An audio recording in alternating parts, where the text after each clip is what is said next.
বর্তমান সরকার সেই সরকার আইনের শাসনের কথা বলেছেন এবং জনকল্যাণের জন্য কাজ করে যাচ্ছে।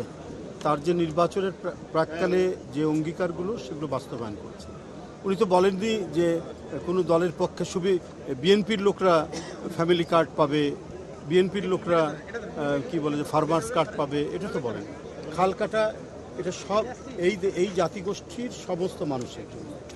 যে সরকার গণতান্ত্রিকভাবে নির্বাচিত, সেই সরকার যখন ক্ষমতায় আসে তখন সকল মানুষের জন্য, দল মত নির্বিশেষে সকল মানুষের জন্য কাজ করে।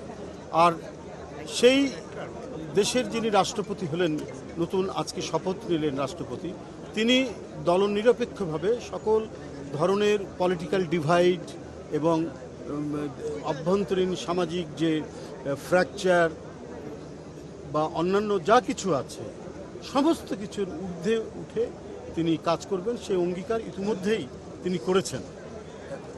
এবং একটা যে তার যে স্বপ্নের কথা সেটাও তিনি বলছেন, দেশকে সমৃদ্ধিশালী করা এবং দেশের উন্নতি প্রগতির দিকে নিয়ে যাওয়ার কথা তিনি বলেছেন। তো সুতরাং আমরা এই ধরনের একজন মহামান্য রাষ্ট্রপতি যিনি হলেন, তার কাছ থেকে দেশবাসী অবশ্যই সমস্ত ধরনের সংকীর্ণতার ঊর্ধ্বে উঠে তিনি যথার্থভাবে দেশের অভিভাবক হিসাবে, গার্জেন হিসাবে তিনি কাজ করবেন।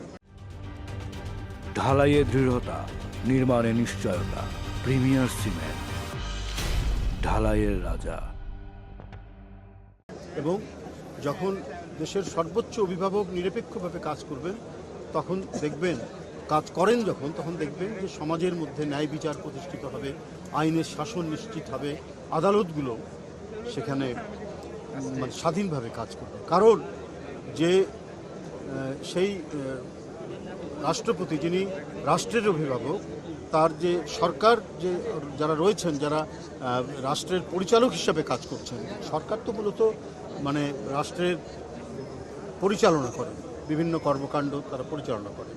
তো সেই সরকার যখন দলমত নির্বিশেষে সকল স্বার্থের ঊর্ধ্বে উঠে কাজ করেন এবং জনস্বার্থকে, সামাজিক সুরক্ষাকে যিনি অগ্রাধিকার দেন, তো সেই সরকারের কর্মকাণ্ড যেমন সকল মানুষের জন্য, মানব গোষ্ঠীর জন্য, ঠিক যে সরকার যে রাষ্ট্রের পরিচালনার দায়িত্ব নিয়েছেন জনগণের কাছে ম্যান্ডেট নিয়ে, সেই রাষ্ট্রের যিনি প্রধান অভিভাবক রাষ্ট্রপতি, তিনি অবশ্যই দলনিরপেক্ষভাবে অভিভাবকত্ব করবেন এবং দেশকে সঠিক নির্দেশনা দেবেন।